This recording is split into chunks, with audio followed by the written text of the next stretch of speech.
Hi everyone, welcome to Maria's Ideas Art. Maria's Ideas teaches us to paint. If you've been with us before, thank you so much for coming back. And if you have not been with us, welcome. So I am Maria DeSimone Prascak. I live in Pittsburgh PA. I am celebrating 43 years in business as a professional artist, and I've always wanted to teach. So I do teach. I've been teaching for about 8 years here in the Pittsburgh area, and we started this channel on BPTV, Bethel Park Cable TV, and we call it Maria's Ideas, teaches us to paint. The name of my business is Maria's Ideas. We film it at our art studio, Johno's Art Studio, in the South Side Slopes, and that is where I started my business 43 years ago. So welcome, and this is a volunteer show, our cable show. We just do this because we love to inspire people. I love to teach others, especially if they say they are not able to do something or can't do something, and everyone can learn, and it's pretty easy. So you just need to try, right? So this is episode 25, our first one in 2025. So I designed this one. Our guest, often we have special guests, and I do design each piece to work with, or it's inspired by our guest. So our guest loves winter, and his wife collects snowmen, and we all love cardinals. So this is what we're painting. So this is what I designed for this episode. So each of these tutorials are about 10 minutes, and then you can watch the show. It's always uploaded usually by the 10th of each month. We were delayed a little bit this month just for personal reasons, but anyway, here we go. So we paint on a canvas panels for filming purposes so they don't bounce. You can paint on canvas, cardboard, paper, whatever you choose. You can also paint on whatever size you like. We do use acrylics. This is just a piece of paper, and I'm just showing you the drawing that I have. This is 8.5 by 11, and I'm just going to show you how to draw something using a grid method to scale it up or down or whatever, just to make it fit your working surface. So this paper is 8.5 by 11. So what you can do, if you choose, you can draw it ahead of time on a piece of paper, either actual size or smaller. I could have drawn this size and put the same number of rectangles. I just folded the paper in half and then in half again, and I did that vertically as well. And then I will do the same on my paper. So that's, if you wanted to paint this on a wall that was maybe 7 feet high and 5 feet wide, this would work. So you just want the proportions to be similar to what you have. So if these were squares, you would paint the squares on the walls. You divide it in equal parts. So if this was on a wall, this might be 2 feet across, something like that, just to give you an idea. So anyway, I just drew this. The other thing you can do is get transfer paper. This is transfer paper. This is graphite transfer paper. For anyone that might be a little older like me, carbon paper works the same way. So what you would do is, if you wanted to draw it ahead of time, actual size, you'd sketch it out, and then you lay the transfer paper underneath, and then you write on it, and it transfers to your surface. And that comes on a roll. It comes in sheets. It's very inexpensive. You can get it in the craft store or online. It comes in white and it comes in graphite. So that's really a nice, easy way to do that. So anyway, but I just wanted to do it this way. I usually do them this way just to show you that you don't really need anything special. I usually even use sometimes scrap paper if I'm going to draw something first. So this was just something left over and printed out on the back side of something, and here we go. So what I'm going to do now, when I do mark the canvas, say if this was your canvas, I recommend using, if you're using pencil, a graphite pencil, draw it very lightly. You could use chalk. You can use a watercolor pencil.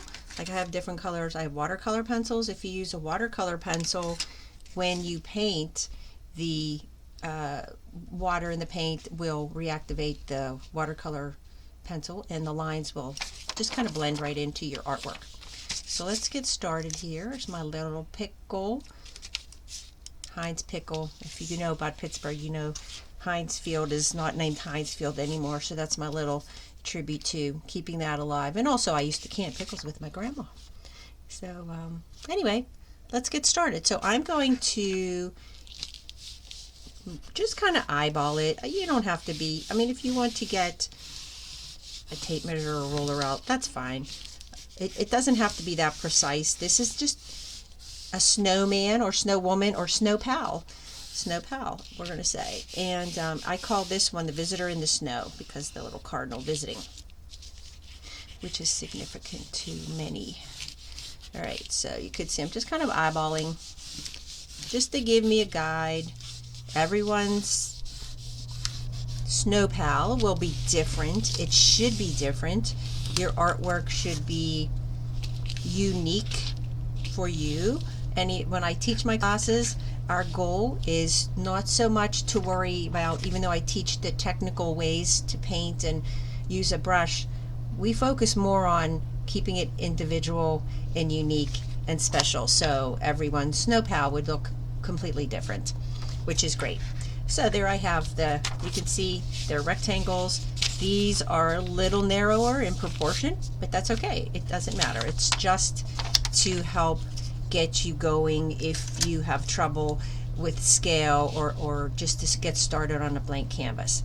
So what I'm going to do is I'm going to start with the face, because I can start with the body. I just feel like I need to start with the focal point, which is the face. And if I look here, it's about half. This line is about in the circle, about halfway, and then I have some space above and below. So I'm going to do this darker for viewing purposes, but I would suggest, like I said, doing these very lightly.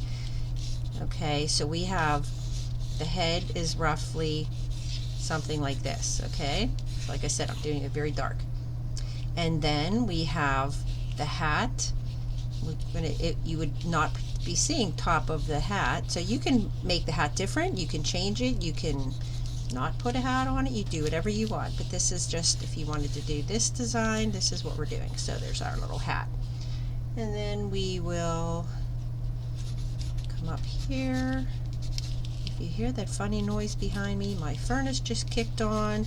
It's very, very cold here today, snowing. It's actually pretty outside. It looks like snow globe, which is appropriate for our design today. And you can see the brim on the hat. It's a little different than this, and that's okay. I just wanted to fit the canvas, and that's just the way my pencil went today. So, and then the scarf. So let's see, let's get the circles, let's get the body and the midsection and the lower one on. So if I do, let's see, a circle, it's a little bit, so it comes in about halfway here, so we could do something like this.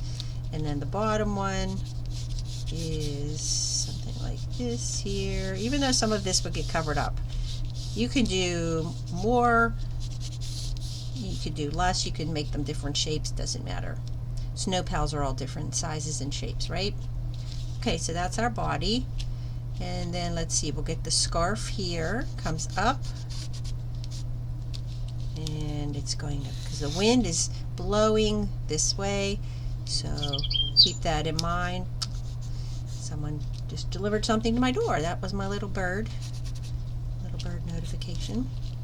Okay, let's see, we have our scarf, so keep that in mind. If the scarf is blowing this way, the little tassels, which I don't necessarily draw the little details, I usually add those as I paint, but whatever you feel more comfortable with doing, but just keep in mind they would be blowing that way as well. And then this one comes down, overlaps, and then comes this way, and then those tassels. So you'd only see part of the bottom, you know, the center and the bottom ball. And let's see, let's do his little face. Again, with little things like this, I don't usually draw it on first. I just fill this all in with the paint and then draw it on top or paint it, but just to give you an idea of where they would go. Again, he could have button eyes. These would be coal. He has a little carrot nose. You could do anything, any kind of nose. And then the little face, so you could see what he'd be there. Like that. He or she, Snow Pal. And then let's see, maybe some other little coal chunks or stones. And then this one, our guest owns a hardware store and he loves winter, and you'll have to see who it is, but the color of the shovel was significant as well. So let's see, we have his little stick arm comes out like this, and then he's holding the shovel, so you can just draw a line like this, okay, and he's holding his shovel. And let's see, then we have this will overlap again on the body, and then it's curved, and then our snow, and that's pretty much it. And then we have our other arm come up here, and let's see, our little bird. For the cardinal, you can just make an oval. It's a little wider up here, and then it gets narrower there. You can do a little circle for the head. Add they have a little crest on top, a little beak. This is a little male cardinal, he'd be all red. Females are more brown. I have a little male to work with the red paint again to kind of repeat that. So there you have it. And then the background, which we have here, I'm not even drawing any lines for that. You can, if you wanted to distinguish where, say the trees or hillside in the background. That's pretty much it. So you could see whatever size my canvas was, it really doesn't matter. I could do this a 3 foot by 4 foot canvas. Just draw the grid. I don't use the grid system just because I've had much more experience drawing, but it does help. If I'm doing a large mural 20 feet wide, 10 feet high, I always do something like this just to give me some guidance for the placement. But anyway, thank you for joining us, and welcome again. Like I said, if this is your first time, we hope you will subscribe and get inspired to keep creating and painting, and just follow the little pickle. Okay, thank you.